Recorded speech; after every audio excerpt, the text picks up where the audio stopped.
He looked at her uniform and assumed she was nothing. He looked at her tray and assumed she was a servant.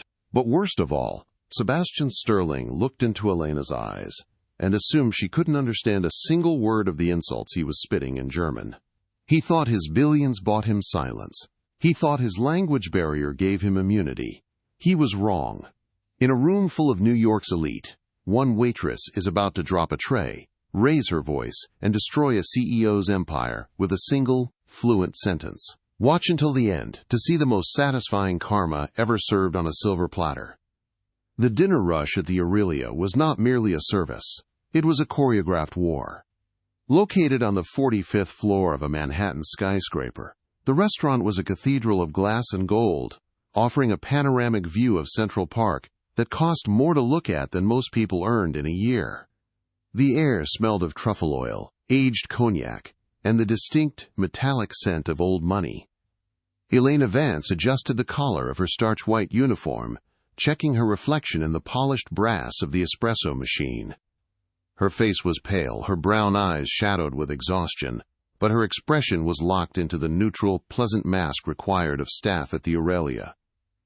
To the people eating here, she wasn't Elena Vance, a 26-year-old drowning in law school debt and caring for a sick father.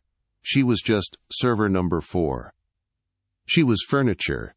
She was invisible. Table 7 is opening up in 10 minutes, the floor manager, Julian, hissed into her ear as he breezed past, clutching a tablet like a shield.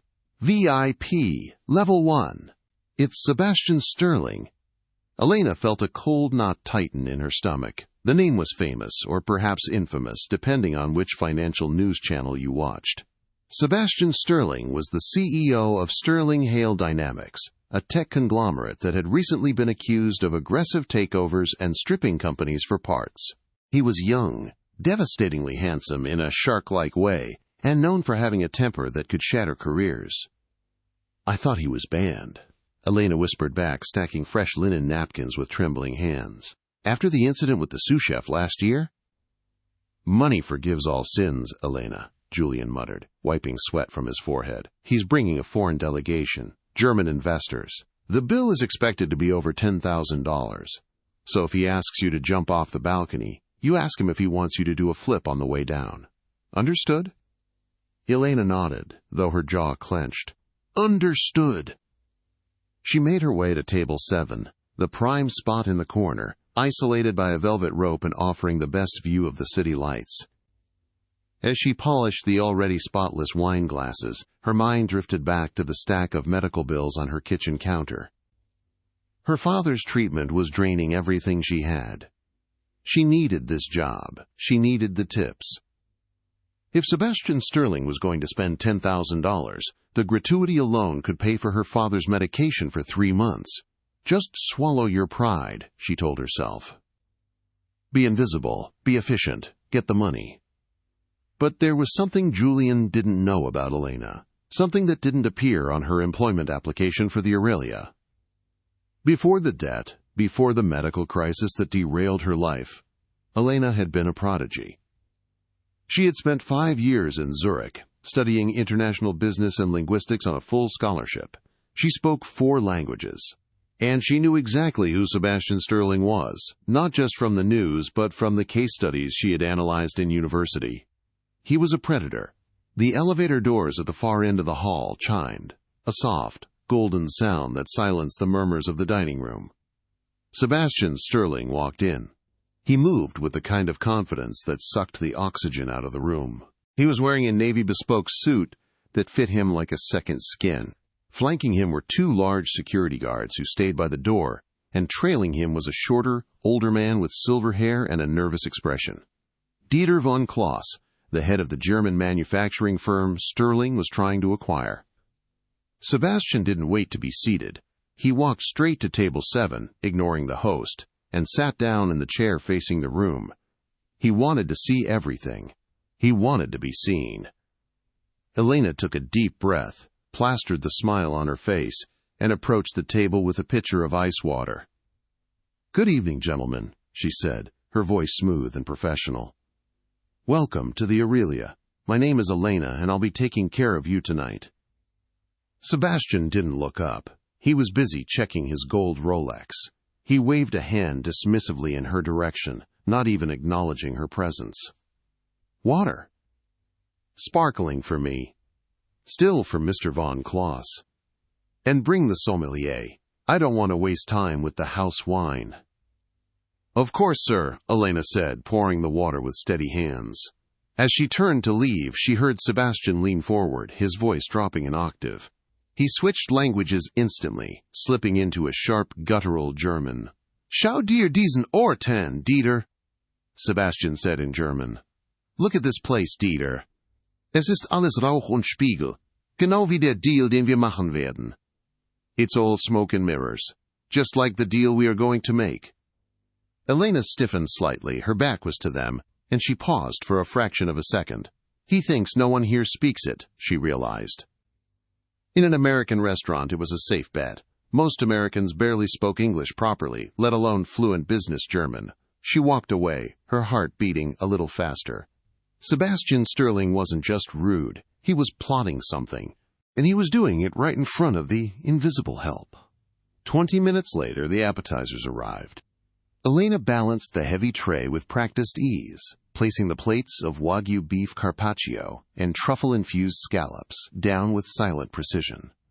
Sebastian was in the middle of a story, laughing loudly. He held a glass of a 1996 Chateau Margaux, swirling the crimson liquid violently. So I told the board, Sebastian said in English, addressing Dieter, efficiency is key. We cut the dead weight, and the stock soars. Dieter nodded, looking uncomfortable. He struggled with his English. Yes, efficiency is good, but the workers, the unions in Stuttgart. Sebastian smiled, a cold, predatory baring of teeth. Don't worry about the unions, Dieter. We have ways of handling them. Elena reached over to refill Sebastian's water glass. Her arm brushed the air near his shoulder, not touching him, but close enough to intrude on his personal space. Sebastian recoiled as if she were contagious. He snapped his head toward her, his blue eyes icy. Watch it, he snapped in English. This suit costs more than your life. I apologize, sir, Elena said softly, stepping back. I was just refilling. Just go, he waved her off, and bring more bread. This is stale. It wasn't stale. It had been baked 20 minutes ago. Elena bowed her head and retreated. As she walked away, Sebastian turned back to Dieter and switched to German again, his voice dripping with mockery. Unglaublich, Sebastian muttered in German. Unbelievable. Siehst du das Mädchen, das Gesicht einer Kuh und der Verstand eines Spatzes? Do you see that girl? The face of a cow and the brain of a sparrow. Dieter chuckled nervously, glancing at Elena's retreating back. Sie scheint sich Mühe zu geben, Sebastian. Sei nett. She seems to be trying, Sebastian. Be nice. Nett? Sebastian scoffed in German. Warum sollte ich nett zu Mobbeln sein? Diese Leute sind Diener, Dieter. Sie existieren nur, um uns Dinge zu bringen. Sie hat wahrscheinlich nicht einmal die Highschool beendet. Sie schaut mich an MIT diesen leeren Augen. ALS war niemand zu Hause. Why should I be nice to furniture? These people are servants, Dieter. They only exist to bring us things. She probably didn't even finish high school. She looks at me with those empty eyes, like nobody is home. Elena pushed through the double doors into the kitchen, her hands shaking so hard the empty water pitcher rattled against the counter. Hey, Julian, the manager, was there instantly. You okay? Did he say something? Elena gripped the counter, her knuckles white. He called me a cow with the brain of a sparrow. Julian blinked. What? I didn't hear him yelling. He didn't yell, Elena whispered. He said it in German. He thinks I don't understand. Julian sighed, looking torn. Elena, look, I know he's a monster, but the bill is already at $3,000. If you make a scene, he'll have you fired. Hell, he'll have me fired. Can you just stick it out for 2 more hours? For the bonus? Elena closed her eyes. She thought of her father's surgery scheduled for next week. The copay was $5,000. She needed this shift. She needed the gratuity. Sebastian was mandated to leave on a bill this size. She opened her eyes. They were colder now. Harder. I can stick it out, she said. But if he crosses the line, Julian, I'm not staying silent. Just give him the bread, Julian pleaded. Elena grabbed the basket of warm artisan rolls. She walked back out onto the floor. As she approached table 7, Sebastian was leaning in close to Dieter, his voice low and conspiratorial. He was no longer talking about Elena. He was talking about numbers. And what Elena heard made her freeze in her tracks, just a few feet away from the table. Hör zu, Dieter. Sebastian was saying rapidly in German. Die Bucher, die wir der SEC gezeigt haben, sind bereinigt. Die Schulden der Tochtergesellschaft sind nicht aufgeführt. Sobald die Unterschrift trocken ist, gehört das Problem dir. Aber bis dahin halten wir die Klappe. Listen, Dieter. The books we showed the SEC are sanitized. The subsidiary debt isn't listed.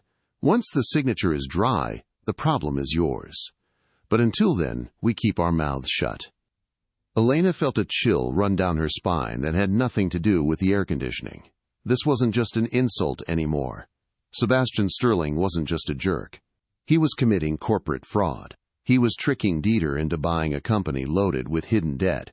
It was a federal crime, and he was confessing it right in the middle of a crowded restaurant, protected only by the arrogance that no one within earshot spoke his language.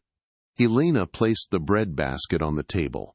Your bread, sir, she said in English, her voice steady, though her heart was hammering against her ribs like a trapped bird. Sebastian looked up, annoyed by the interruption. He smirked, looking her up and down with blatant disrespect. Danke, Schlampe, he murmured in German, smiling as if he had said, Thank you, miss. Thank you, slut. Elena's hand hovered over the table. The world seemed to slow down. The insult was vile, sexist, and degrading. It was the kind of word that stripped a woman of her dignity. She looked at Dieter. The German man looked down at his plate, embarrassed but too weak to correct the powerful American CEO. Elena looked at Sebastian. He was grinning, taking a sip of his wine, waiting for her to curtsy or smile back, oblivious to the slur. She had a choice. She could walk away, take the money, and let this man win, or she could use the weapon he didn't know she had. She tightened her grip on the empty tray. Not yet. The main course was coming. If she was going to take him down, she wasn't just going to slap him with an insult. She was going to wait until he had dug his grave so deep he couldn't climb out. Enjoy your meal, she said, her voice dripping with a sweetness that was almost poisonous. She walked away, but this time she wasn't retreating. She was planning. The main course arrived under silver cloche, carried by a procession of 3 servers, with Elena leading the formation. The smell of roasted rosemary and searing steak filled the air as the covers were lifted in unison. Sebastian Sterling had ordered the tomahawk ribeye, a massive, bone-in cut of meat that looked primal on the delicate china. Dieter von Kloss had the sea bass, a modest choice that seemed to reflect his diminishing stature at the table. As Elena ground fresh pepper onto Sebastian's steak, she kept her breathing shallow. She was entering the lion's den again, but this time she was hunting. Is the temperature to your liking, Mr. Sterling? She asked, her voice devoid of the rage burning in her chest. Sebastian cut into the meat, inspecting the pink center with the scrutiny of a diamond appraiser. He chewed slowly, staring out the window at the Manhattan skyline, ignoring her completely for a long, agonizing minute. Finally, he swallowed. Passable, he said in English, waving his hand. Leave the bottle of Cabernet and get out. Elena placed the bottle on the table, ensuring the label faced the host, perfectly adhering to service protocol. As she stepped back into the shadows of the service station, she didn't leave. She stood just behind the decorative partition, a spot known to the staff as the blind spot, close enough to monitor the table for water refills, but hidden from the direct line of sight of the guests. From this vantage point, she became a fly on the wall, or rather a spy in the war room. Sebastian poured himself another large glass of wine. The alcohol was loosening his tongue, stripping away the thin veneer of corporate caution he usually maintained. Du machst dir zu viele Sorgen, Dieter, Sebastian said in German, his voice booming slightly. You worry too much, Dieter.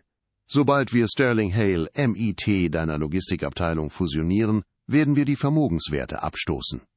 Once we merge Sterling Hale with your logistics division, we will strip the assets. Elena's ears pricked up. Asset stripping. It was a vulture capitalist move. Buy a company, sell off its valuable parts, machines, real estate, patents, and leave the shell to go bankrupt, destroying the workers' pensions in the process. Dieter looked horrified. Aber, die Arbeitsplätze, he stammered in German. Wir haben 4.000 Mitarbeiter in München. Du hast versprochen, dass ihre Arbeitsplätze sicher sind. Das war Teil unserer Vereinbarung. But the jobs. We have 4,000 employees in Munich. You promised their jobs were safe. That was part of our agreement. Sebastian laughed, a harsh, barking sound. He leaned in, stabbing a piece of steak with his fork. Versprechen sind für Politiker und Narren. Sebastian sneered in German. Promises are for politicians and fools. Hört zu, wir werden die Pensionskasse liquidieren, die Übernahme zu finanzieren. Es ist genial, Dieter. Sie bezahlen für ihren eigenen Untergang. Listen. We will liquidate the pension fund to finance the acquisition. It's genius, Dieter. They are paying for their own demise. Elena felt sick, physically sick. She gripped the velvet curtain of the partition. This wasn't just standard corporate greed. It was raiding the retirement funds of 4,000 families. It was evil. And Dieter, weak and desperate, was being bullied into signing the death warrant of his own company. She needed to hear more. She needed specifics.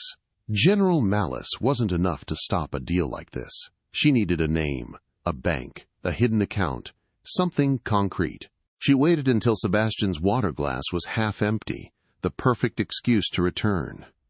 She walked back to the table, moving with the silence of a ghost. More water, gentlemen? Sebastian didn't even break eye contact with Dieter. He was in the middle of a power play. Project Obsidian, Sebastian said in German, lowering his voice to a whisper that Elena had to strain to hear. Erinnerst du dich an den Namen? Die Konten sind auf den Cayman-Inseln. Sobald du unterschreibst, wird das Geld dorthin transferiert, steuerfrei. Dein persönlicher Anteil betragt 5 Millionen Euro, Dieter. Ein Ruhestandsgeschenk. Aber du musst heute Abend unterschreiben.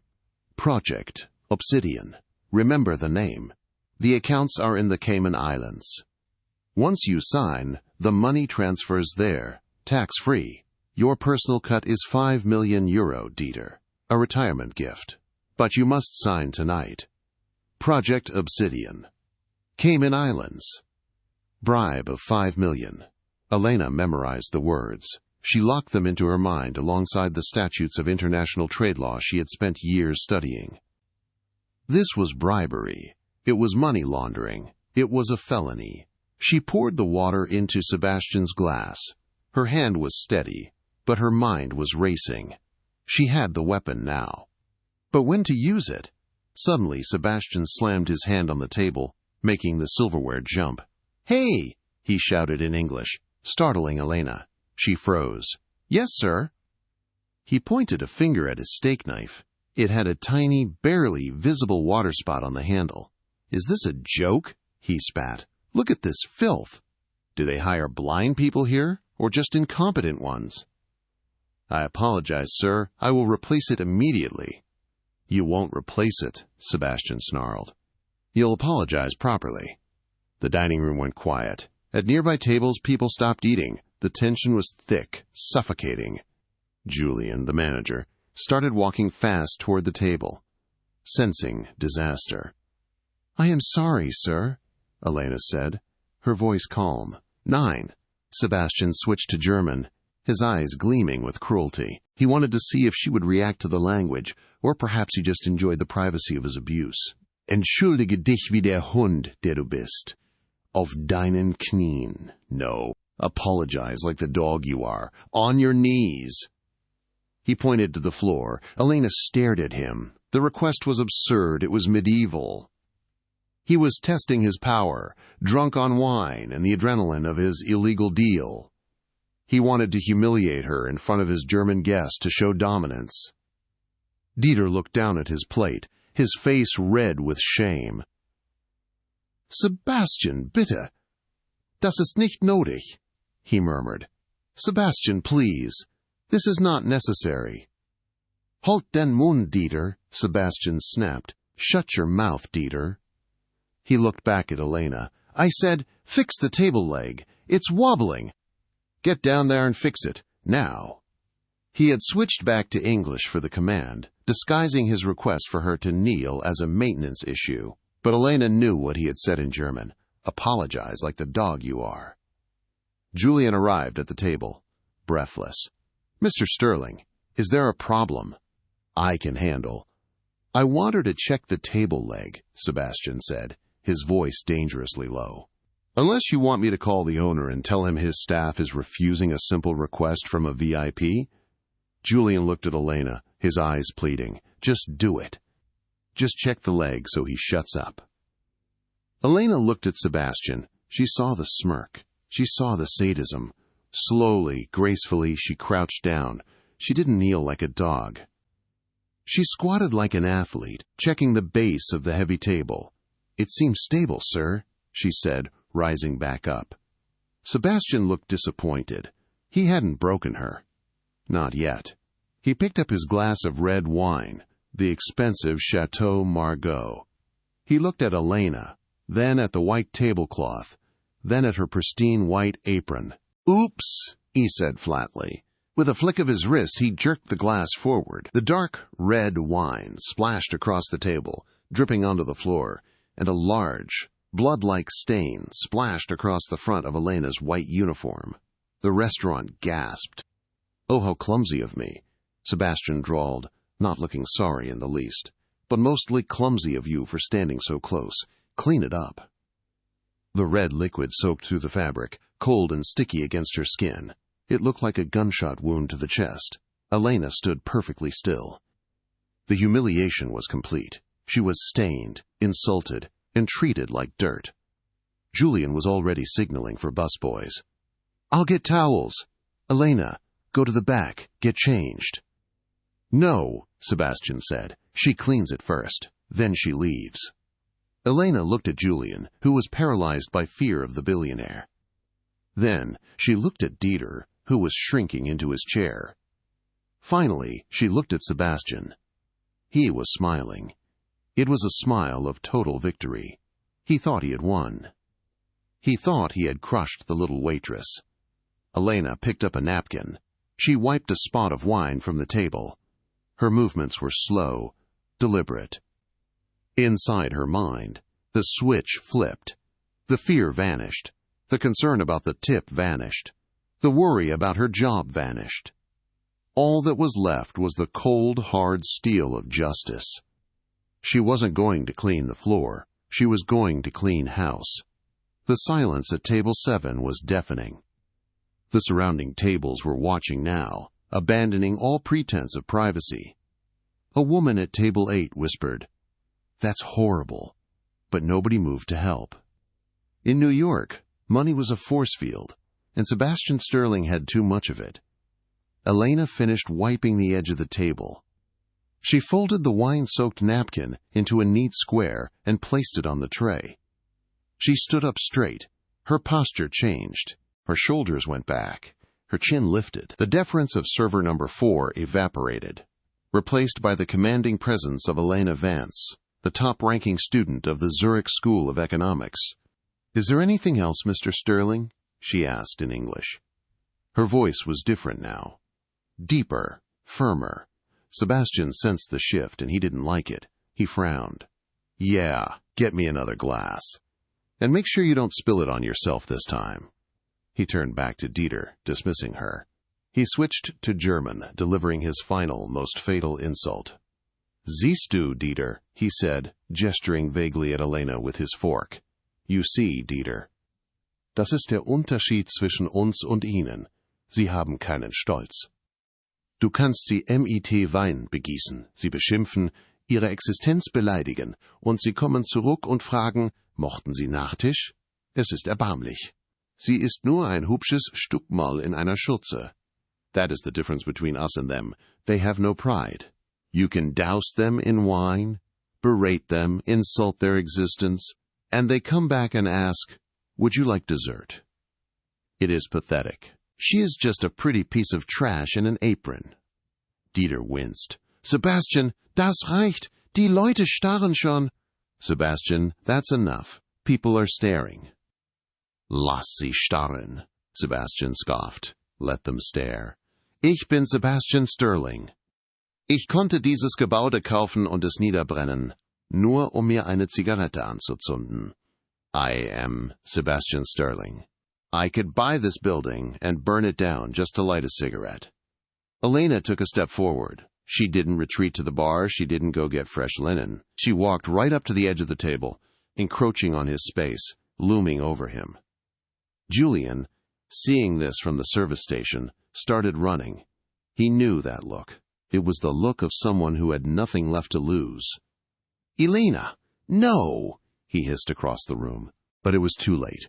Elena placed both hands on the table, leaning in. The wine on her apron was a badge of war now. She looked Sebastian dead in the eye, and then she opened her mouth. Herr Sterling, she began, her German flawless, her accent indistinguishable from a native Zurich local. The guttural sounds were crisp, the grammar perfect, the tone sharper than the steak knife he was holding. Sebastian froze. His fork stopped halfway to his mouth. His eyes went wide, the pupils dilating in sudden shock. Es scheint ein Missverständnis bezüglich der Definition von Moll zu geben, Elena continued, her voice projecting clearly through the silent dining room. There seems to be a misunderstanding regarding the definition of trash. Dieter gasped, dropping his napkin. He looked at Elena as if she had just sprouted wings. Sebastian slowly lowered his fork, his face drained of color. The arrogance vanished, replaced by the terrifying realization that his secret code was not secret at all. What? He stammered in English, his brain failing to catch up. Elena didn't switch back to English. She stayed in German, locking him into the world he thought was his private playground. Sie nannten mich eine Kuh mit dem Verstand eines Spatzes, she said coldly. You called me a cow with the brain of a sparrow. Sie nannten mich eine Schlampe. Sie nannten mich Mobelstock. Und gerade eben nannten sie mich ein Stück Mull ohne Stolz. You called me a slut. You called me furniture. And just now, you called me a piece of trash with no pride. She paused, letting the German words hang in the air like smoke. Aber das Interessante daran ist nicht Ihre Beleidigung, Herr Sterling. Das Interessante ist, was Sie gesagt haben. ALS. Sie dachten, das Mobelstock wurde nicht zuhören. But the interesting thing isn't your insults, Mr. Sterling. The interesting thing is what you said when you thought the furniture wasn't listening. Sebastian started to stand up, his chair scraping loudly against the floor. You listened to me? Sit down, Elena commanded. She didn't yell, but the authority in her voice was absolute. It was the voice of a prosecutor. To everyone's surprise, including his own, Sebastian sat back down. He was paralyzed. Julian! Sebastian shouted, looking for the manager. Get this crazy woman away from me! She's fired! Fired! Julian was at the table now, grabbing Elena's arm. Elena, come on! Stop! You're making a scene! We have to go! Elena gently but firmly removed Julian's hand from her arm. She didn't look at her manager. She kept her eyes glued to the billionaire. I will leave, Julian, she said in English, but not before I finish serving the course. She turned back to Dieter von Kloss. The old man was trembling. Elena switched her gaze to him, her expression softening slightly. Herr von Kloss, she said in German, Sie sind dabei, einen schrecklichen Fehler zu machen. Mr. von Kloss, you are about to make a terrible mistake. Shut up! Sebastian roared, slamming his fist on the table. Not another word. I will sue you. I will destroy you. Destroy me? Elena laughed, a dry, humorless sound. Like you planned to destroy the pension fund of the workers in Munich? The words hit the table like a bomb. Dieter's head snapped up. Was? What? Sebastian's face turned from pale to purple. You eavesdropping little spy. You don't know what you're talking about. Oh, but I do, Elena said, switching effortlessly between English for the room and German for the impact. I know about Project Obsidian. Sebastian stopped breathing. I know about the accounts in the Cayman Islands, she continued. her voice rising so the surrounding tables could hear. "I know that the efficiency you promised is actually asset stripping. I know that you are hiding subsidiary debt to trick the SEC. And I know that you are offering Mr. von Kloss a €5 million bribe to sell out his 4,000 employees." The restaurant was dead silent. A pin dropping would have sounded like a cymbal crash.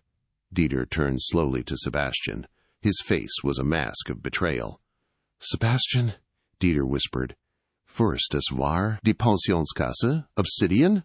"Sebastian, is this true? The pension fund? Obsidian?" Sebastian scrambled. "Dieter, don't listen to her. She's a waitress. She's nobody. She's lying to get a settlement." Elena smiled. It was the smile of the wolf who had finally cornered the sheep.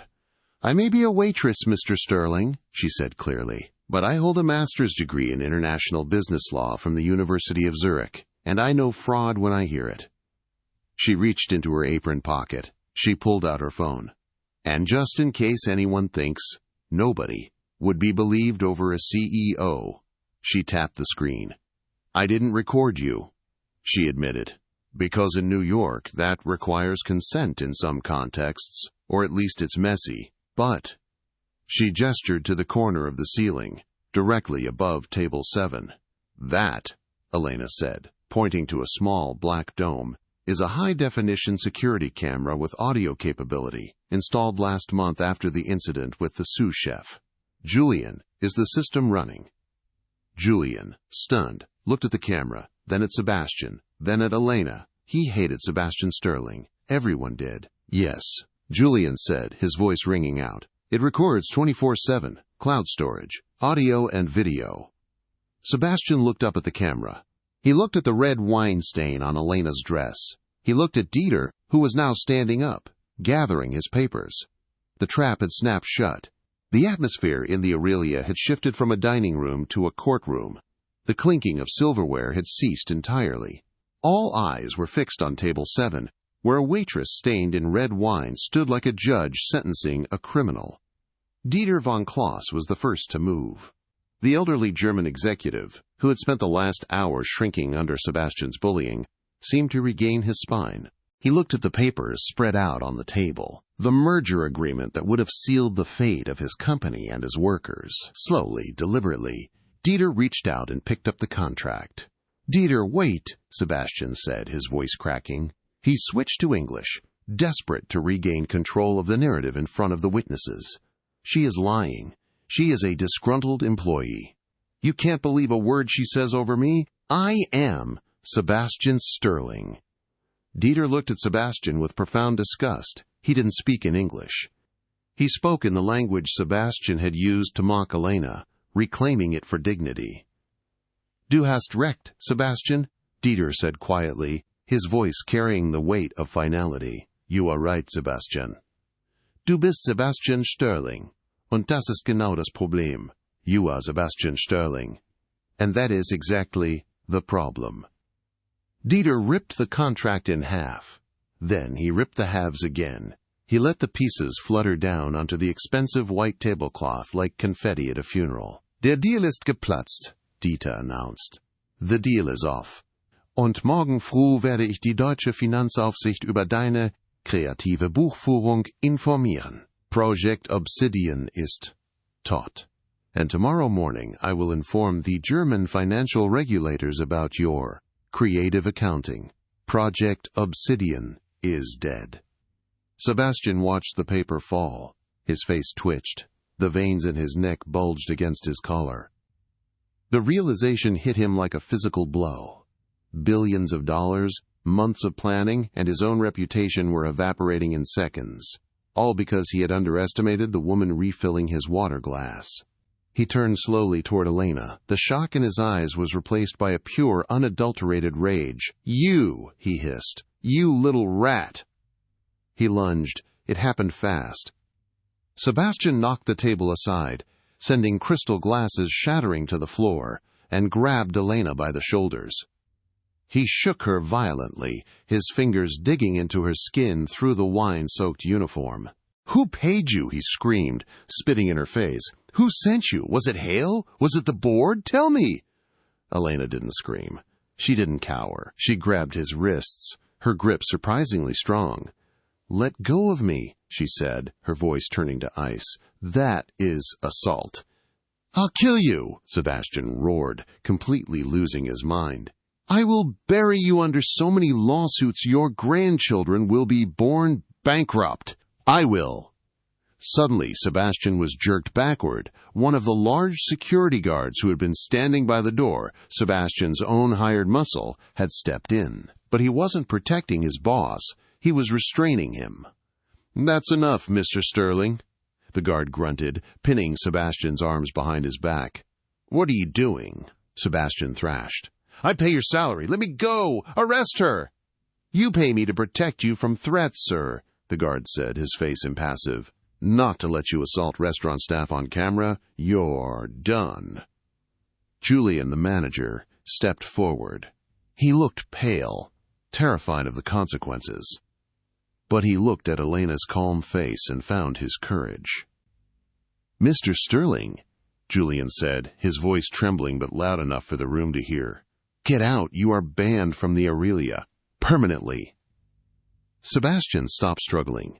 He stared at Julian as if the floor manager had just spoken in tongues. You're banning me? Do you know who I am? I can buy this building." "Not after the SEC gets hold of that recording, you can't," a voice called out from table 4. A man in a gray suit stood up. He held up his phone. "I recorded the last 5 minutes, Sterling, including the part where you confessed to the bribery. I'm with the Wall Street Journal." The color drained from Sebastian's face completely. He looked around the room. It was a sea of raised smartphones. Every guest, every waiter, everyone was recording. He wasn't just in a restaurant anymore. He was on the world stage, and the spotlight was burning him alive. He looked back at Elena one last time. She stood amidst the broken glass and spilled wine, unmoving. She didn't look triumphant. She looked resolved. "Auf Wiedersehen, Herr Sterling," she said softly. "Goodbye, Mr. Sterling." Sebastian opened his mouth to speak, but no words came out. The guard shoved him toward the exit. Dieter von Kloss followed them, pausing only to nod respectfully at Elena.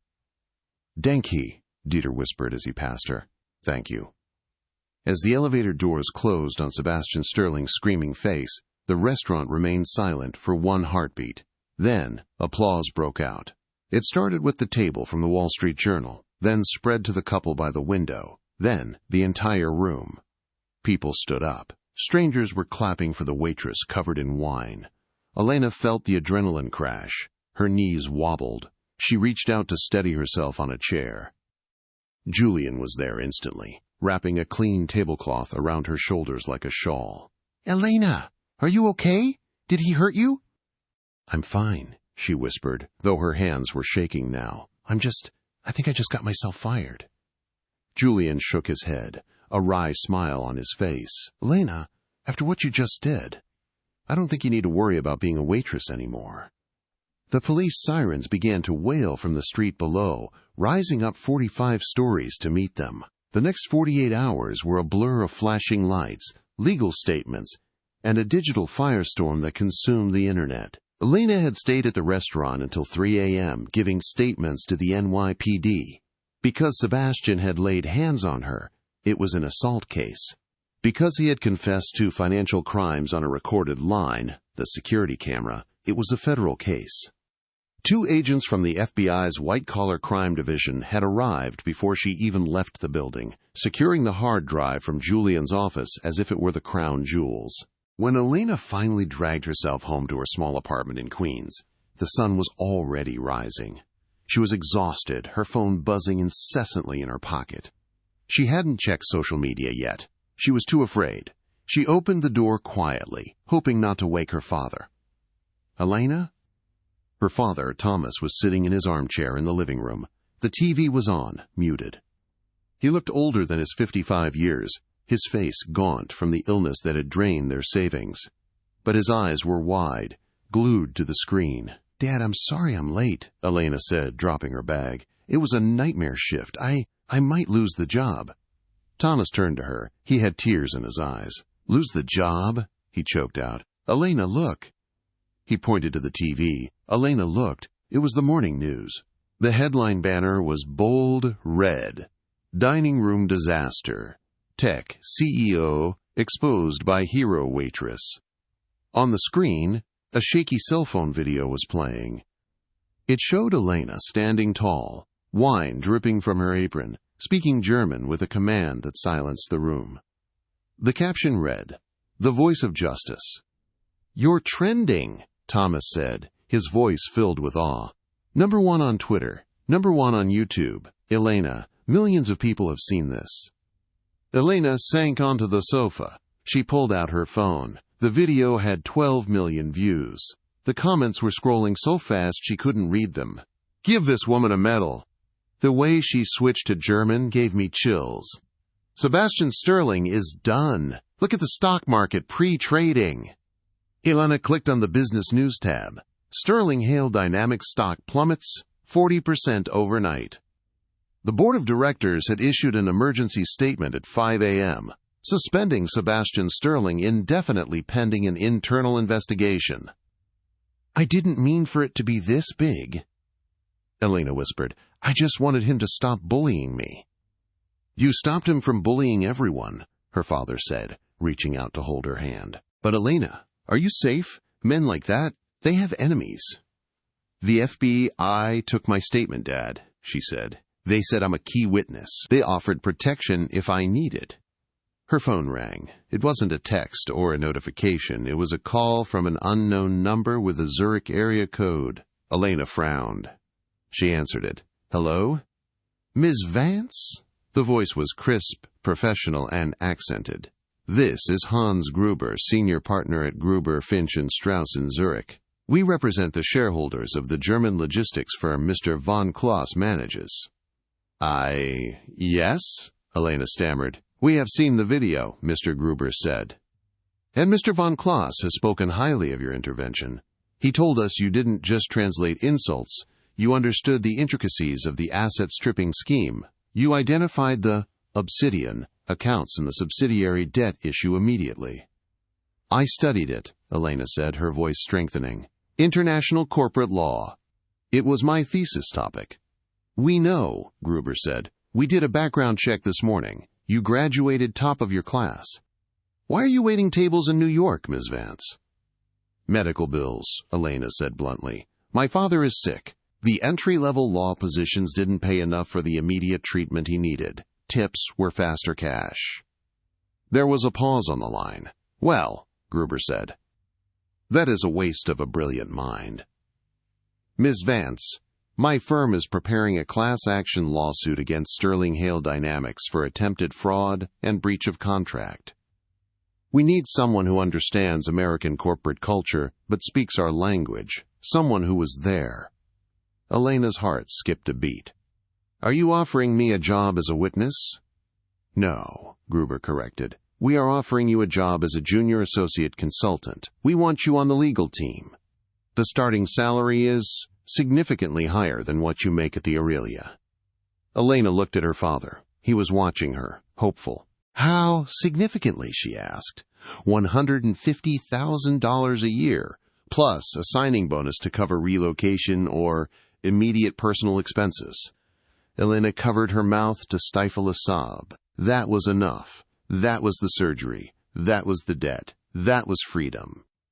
"I can't relocate to Zurich right now," she said, her voice shaking. "My father—" "We have a New York office, Ms. Vance," Gruber said warmly. "Can you come in today at 2 p.m.? "Yes," Elena breathed. "Yes, I can." She hung up the phone. She looked at her dad and burst into tears. "What is it?" Thomas asked, panicked. "Is it bad news?" "No, Dad." She smiled through the tears. I think the karma just came back around." But the story wasn't over. Sebastian Sterling wasn't the kind of man who went down without dragging others into the abyss. While Elena was preparing for her interview, across the city, Sebastian was sitting in a holding cell at the 19th precinct. His expensive suit was wrinkled, his tie removed by the police. He was pacing like a caged tiger. His lawyer, a slick man named Marcus Thorne, sat on the metal bench, looking grim. "It's bad, Sebastian," Thorne said. "The video is damning. The German regulators are already freezing assets. The FBI has the tape of you confessing to the bribe." "I don't care about the money," Sebastian screamed, kicking the metal bars. "I want that girl. She ruined me. She embarrassed me." "Forget the girl," Thorne snapped. "You're looking at 10 years for fraud." "No." Sebastian stopped pacing. He turned to his lawyer, his eyes burning with a manic intensity. "I'm not going to prison. I have a fail-safe. The Obsidian files, they aren't just financial. I have dirt on everyone, the senators, the regulators, the judges." Thorne went pale. "Sebastian, don't." "I'm going to burn it all down," Sebastian whispered. "Get me a phone. If I'm going down, I'm taking the whole city with me. And I'm starting with Elena Vance." "You can't touch her," Thorne warned. "She's a hero right now." "Heroes fall the hardest," Sebastian sneered. "Find out where she lives. Find out about her family. I want her to suffer before I go to jail."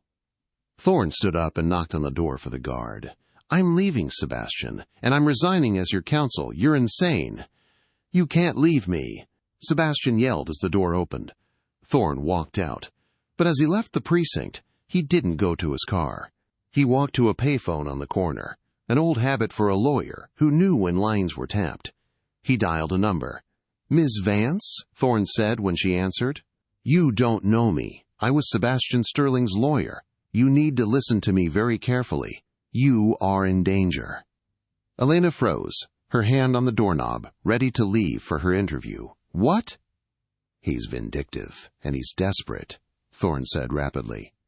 "He's trying to leverage blackmail material to get out, and he has a vendetta against you. Do not go home. Do not stay at your current address. Get your father and get out.